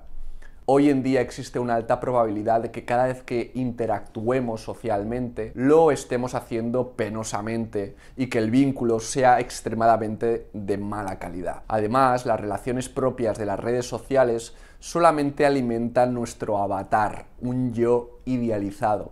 Y eso dificulta de verdad que evolucionemos y maduremos, pues nuestro autoconcepto, aquello que pensamos de nosotros, queda rígidamente anclado en esa proyección social. Otra recomendación sería fomentar que los vínculos sean en pequeños grupos y no tanto en encuentros individuales, que haya una regularidad en el encuentro y que se pasen largos periodos de tiempo donde no tiene que haber ninguna presión de estar haciendo continuamente, de estar súper entretenidos y estar llenando el espacio. No, se puede compartir algo mucho más ligero, la presencia, incluso la soledad. Se puede compartir que cada uno haga sus cosas, aunque evitando obviamente que cada uno esté con su móvil ahí, porque estamos en las mismas. La idea es pasar tiempo juntos, como antaño pasábamos alrededor de la hoguera, alrededor de la chimenea, alrededor de un centro social. Y de ahí, pues, cocinar juntos, de ahí pasear juntos, de ahí hacer todo tipo de actividades, pero que sean con otros. Tened en cuenta que relacionarse con otros implica flexibilidad,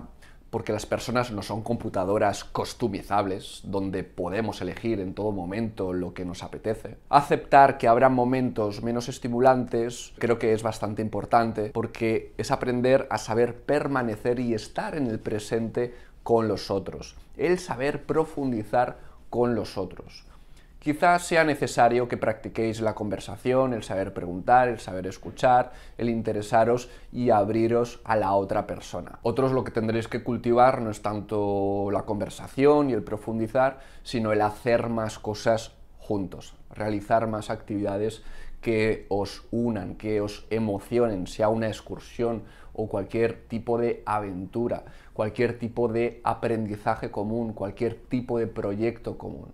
Una última recomendación es cultivar la solidaridad y la empatía desinteresada. Ello tanto por cuestión de dignidad humana como por abrirnos a lo que sufren el insufrible impacto de la discriminación social. El dolor social es un dolor tan intenso como el físico. Aunque es normal compararse con personas porque somos competitivos de forma natural, hoy en día también la verdad es que lo hacemos con grupos con los que no nos sentimos identificados, y aunque la tendencia es sentirse superior y rechazar dicho grupo, que es diferente, pienso que fomentar el vínculo con grupos minoritarios fortalece el tejido social y el bienestar general. En definitiva, el estrés de los demás se acaba convirtiendo en nuestro estrés. Y sé que es un argumento egoísta, igual que destacar que nos sentiremos satisfechos por ello, pero espero que aquí predomine la ética como principal factor motivacional. Ser generoso,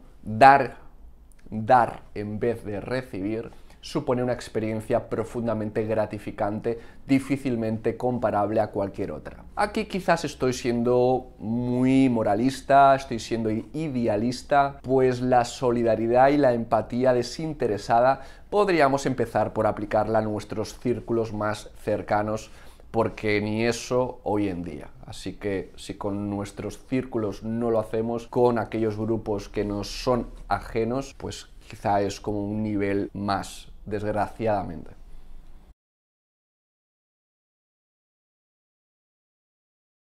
Otra característica de nuestra sociedad es que es superficial, muy superficial. Esto ya lo mencionaba en el punto anterior, pero querría profundizar en el ámbito de las relaciones de pareja. Ello ya imaginamos está relacionado con el individualismo, efectivamente, y también con el hecho de que la sociedad sea súper compleja, de que sea dopamínica, de que estemos orientados a la hipernovedad, de que estemos desconectados de nuestro instinto, que seamos frágiles y el resto de características que hemos ido viendo. Huimos de las relaciones profundas porque, por ejemplo, evitamos el sufrimiento. Sufrir es algo que forma parte de la vida, ya lo hemos hablado. Nos pasa individualmente que sufrimos y nos pasa en el vínculo. Sin embargo, nosotros interpretamos el sufrir con el otro como señal de que la relación tiene que terminar, de que somos demasiado, por ejemplo, dependientes, de que no hemos sanado nuestras heridas todavía, o que la otra persona no es para nosotros. También huimos de las relaciones profundas porque queremos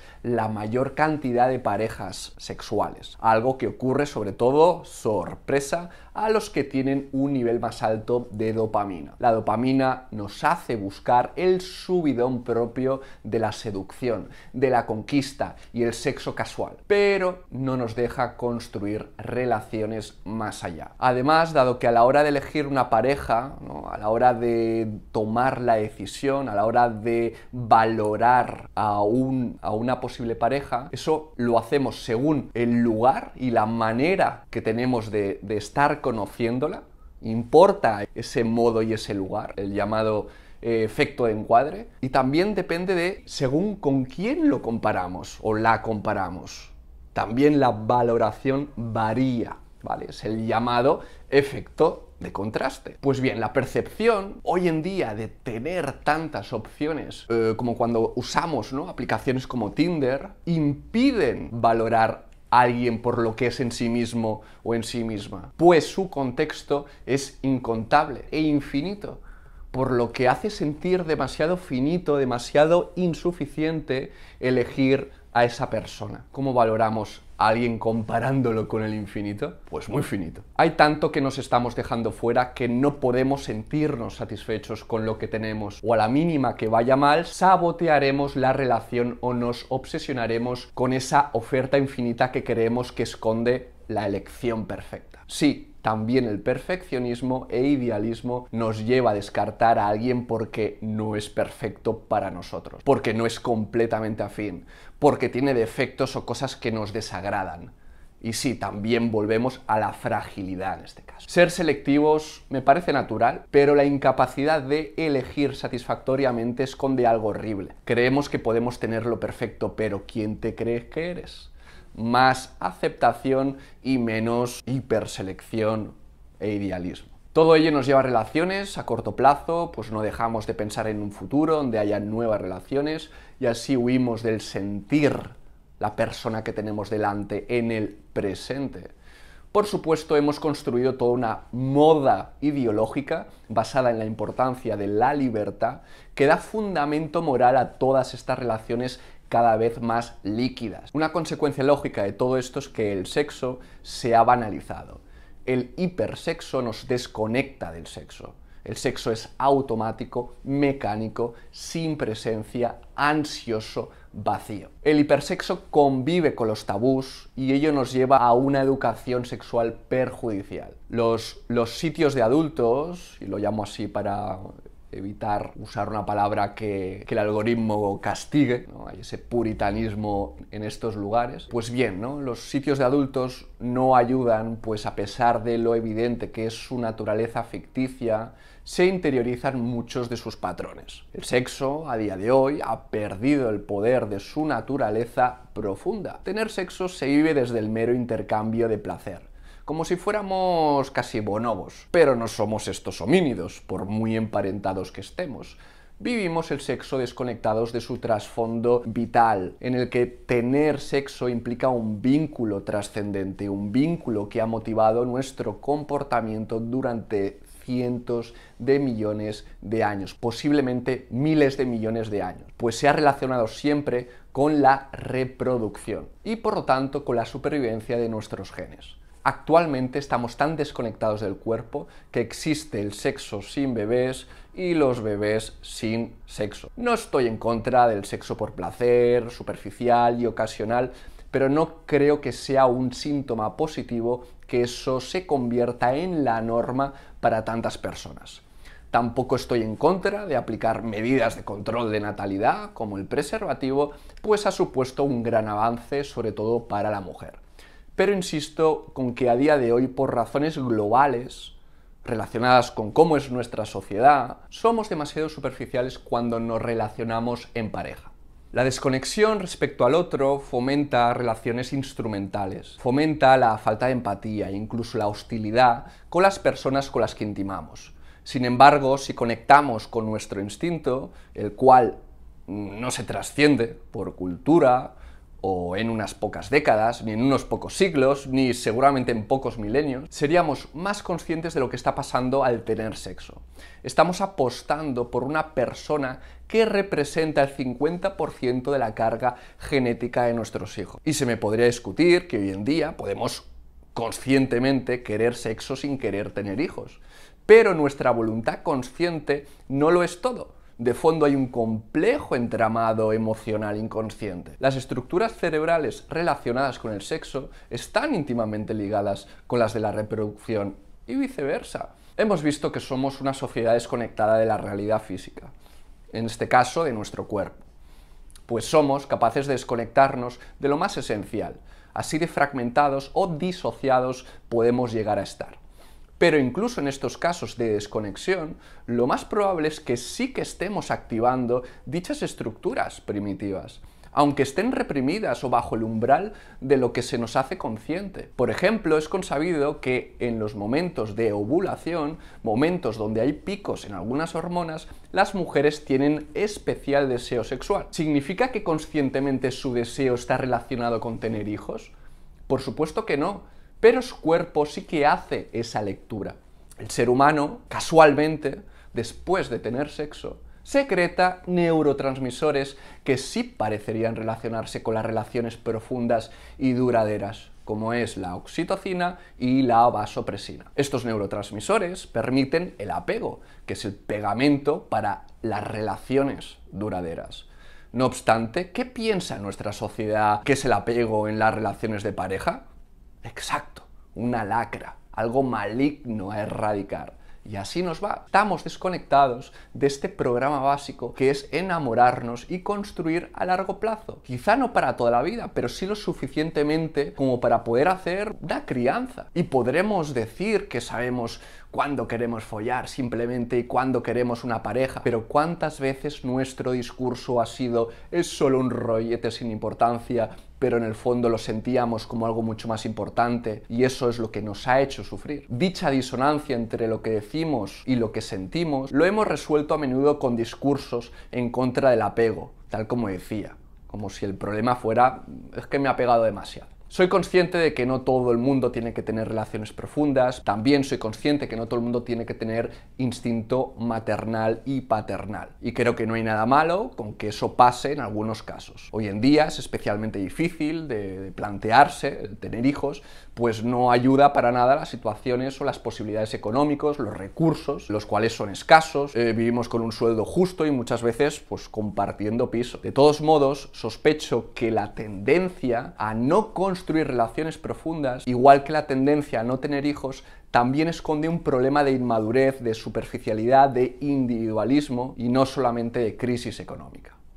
Así pues, yo recomendaría lógicamente fomentar las relaciones profundas, lo cual puede implicar un proceso, todo tipo de entrenamientos, todo tipo de ejercicios emocionales, de intimidad, pues no es suficiente con tengo una relación profunda, pues hay relaciones profundamente desastrosas y disfuncionales. En cualquier caso, recomendaría relaciones, por supuesto, monógamas, que pues se considera el modelo de relación más óptimo, y eso por varias razones. En cuanto a razones relacionadas con la intención de tener hijos, aunque es cierto que hay tendencia a la infidelidad, la monogamia representa un tipo de vínculo en el que el hombre y la mujer invierten eficientemente su tiempo y recursos para criar a sus hijos, lo cual es especialmente exigente a día de hoy. Alguien podría decir, bueno, no hace falta ese equipo porque podemos tener apoyo de recursos, no necesariamente del padre o de la madre, sino que podemos crear comunidad. Estamos muy lejos de, y lo hemos hablado antes, de esos círculos de apoyo social, porque el egoísmo, el individualismo,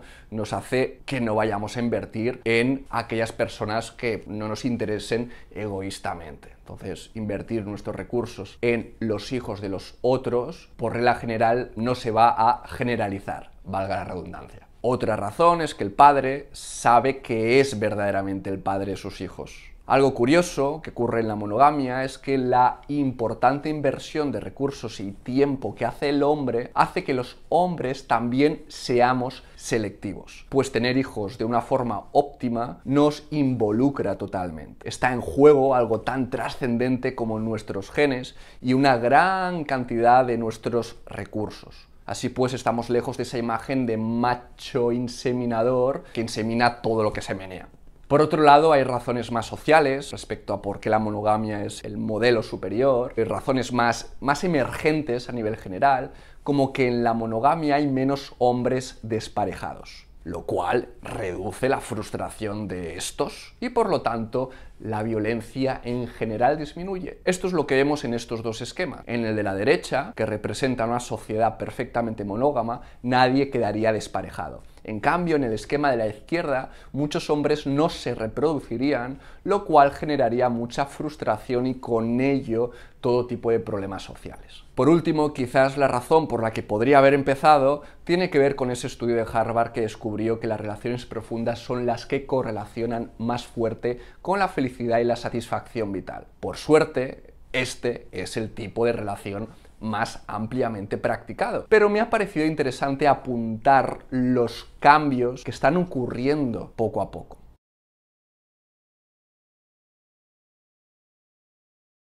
El futuro parece estar sin duda dominado por trabajos automatizados por computadoras y por robots. Los avances en inteligencia artificial, avances muy recientes, proyectan un futuro donde una ingente cantidad de población se sentirá profundamente inútil. La percepción de que los ordenadores hacen infinitamente mejor su trabajo podría generar una pandemia de depresión como nunca se ha visto. ¿Para qué aprender y esforzarse en nada si luego eso no lo va a valorar nadie? ¿Para qué hacer nada si al compararlo con lo que hacen las inteligencias artificiales lo mío es mediocre? No sé cuál será el grado de dependencia entre humanos y máquinas. Si será algo muchísimo más acentuado de lo que ya es ahora. Si los humanos sentiremos que con estas tecnologías potenciamos nuestras aptitudes, por ejemplo a nivel científico o artístico. O si seremos como niños embobados mirando a adultos haciendo cosas que no entendemos. Lo que está claro es que muy pronto vamos a traspasar muchas barreras inimaginables. La inteligencia artificial será capaz de hacer conexiones y deducciones asombrosas con la información disponible, sacará conclusiones que estaban a nuestro alcance, justo enfrente de nuestras narices, pero que somos incapaces de ver. Todo ello supondrá nuevas revoluciones científicas y tecnológicas que lo cambiarán todo de la misma manera que el fuego cambió el destino de los humanos, o más recientemente Internet o la revolución industrial. Quizás el futuro sea el transhumanismo para evolucionar y empoderarnos, no lo sé. Seguramente ello provocaría nuevas formas de discriminación social. Lo que sí intuyo es que habrá una etapa no muy lejana, de hecho ya existe desde hace tiempo en muchos ámbitos, donde perderemos trabajos y no sabremos qué hacer. Parece ser que los más afectados serán los trabajos que se hagan con ordenadores, aunque también afectará a trabajos mecánicos más físicos. En cualquier caso, la existencia de una renta universal parece necesaria.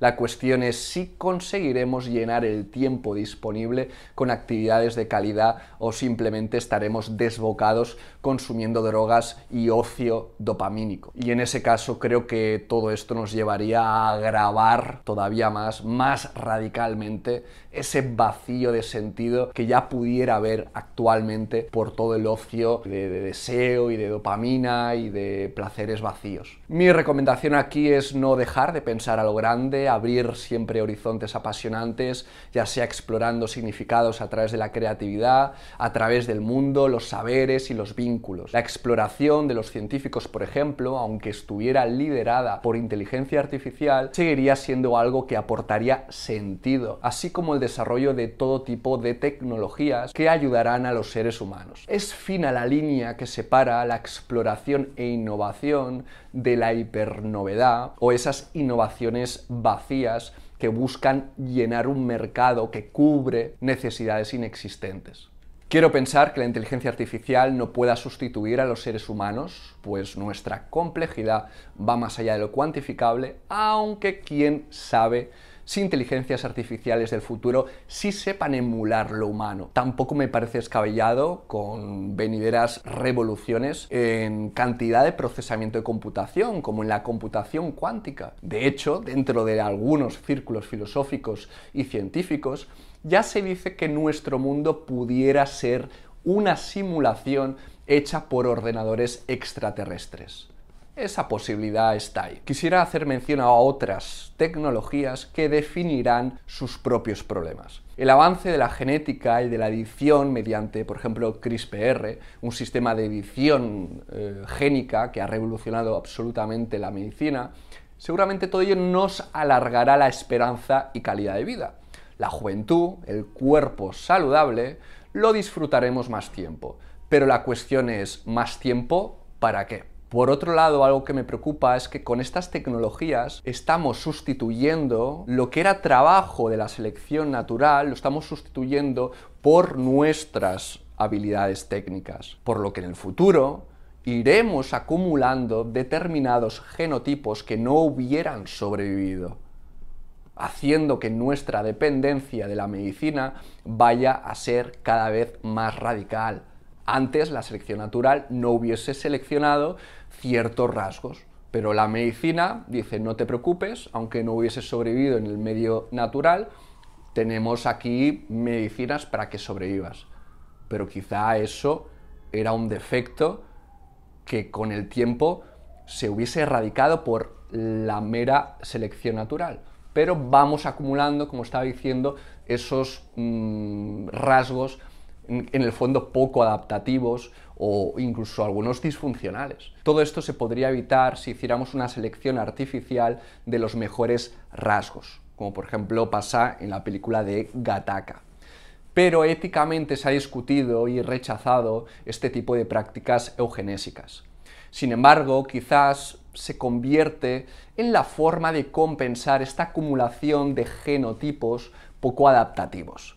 Tampoco quiero quedarme en este tema porque es muy problemático. Solamente preguntaré qué criterio usaríamos para elegir lo adaptativo. La evolución nos ha enseñado que lo poco adaptativo ha podido ser extremadamente adaptativo ante cambios inesperados en el entorno o por aportar creatividad. No tengo muchas recomendaciones al respecto porque debería analizar mejor todo ello y porque trasciende lo psicológico, pero sospecho que el impacto en lo humano será radical. Quiero aclarar que no estoy en contra del desarrollo de la ciencia y la tecnología y que solamente estoy reflexionando sobre los impactos y consecuencias que podría tener a nivel de salud mental.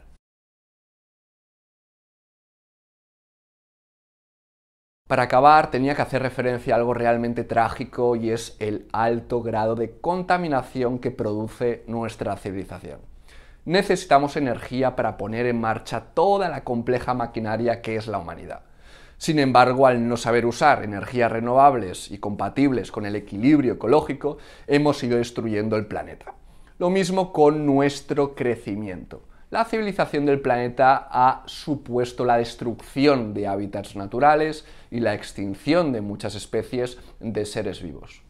El cambio climático, todavía negado por algunas personas, está suponiendo temperaturas cada vez más extremas, patrones de lluvias y sequías más frecuentes y prolongadas, eventos climáticos más extremos como huracanes, migraciones de plantas y animales hacia latitudes más frías. Por supuesto, todo ello afecta al ser humano, pues aumenta la incidencia de enfermedades respiratorias, cardiovasculares y algunas enfermedades como el dengue y la malaria. Como ya había comentado, pensamos que destruir el planeta no tiene consecuencias, no pensamos en lo malo a largo plazo, pero tarde o temprano nos lo vamos a encontrar en las puertas de nuestra casa y espero que nadie tendrá los santos cojones y ovarios de atreverse a quejar. Esto queda totalmente fuera de mi ámbito para hacer recomendaciones, más allá de intentar promover al máximo todo tipo de actitudes, de comportamientos que minimicen, ¿no?, el impacto en el medio ambiente. Ojalá los estados y sus políticas interioricen el riesgo de todo lo que supone. Ojalá pueda traducirse todo eso en dinero, que parece que es el único idioma que entiende el poder. Confío en el avance de tecnologías limpias e ilimitadas, como los reactores de fusión,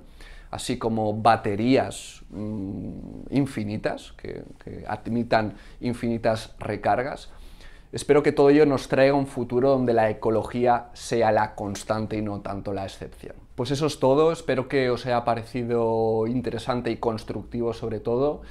Os dejo al final una especie de test para que podáis evaluar de qué manera cada dimensión de la sociedad, cómo consideráis desde vuestra subjetividad, desde vuestra opinión, cómo os impacta, ¿no? Para un poco que podáis valorar qué dimensiones son las que son más graves para vosotros. Y si lo queréis compartir, para mí sería como una forma de ver, ¿no?, la encuesta de dónde sois más conscientes de los problemas o de qué es lo que os impacta más. Lo interesante de este test es que cada uno tiene su umbral, cada uno tiene sus factores que le protegen de algunas dimensiones, cada uno tiene sus circunstancias o su personalidad que le protege, ¿no? Y eso quizá os permite un poquito tantear y personalizar vuestra relación con la sociedad.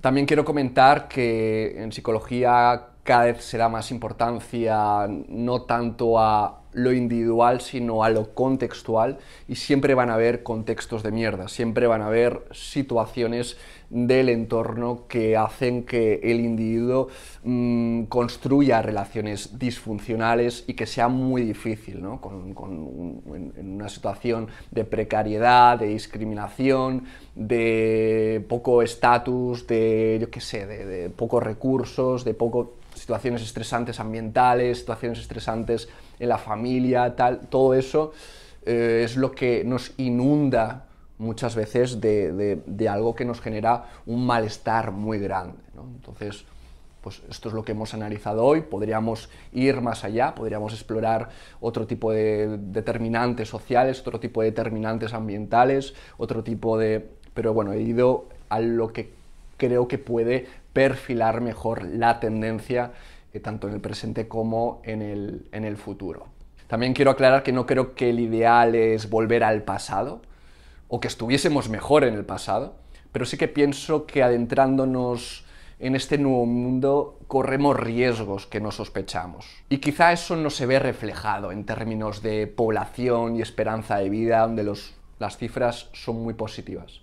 Pero creo que podría estar escondiendo unas nuevas crisis que hasta que no las vivamos muy patentemente no reaccionaremos. En cualquier caso, espero que haya sido interesante para vosotros y para vosotras, y nada, eso ha sido todo. Hasta pronto.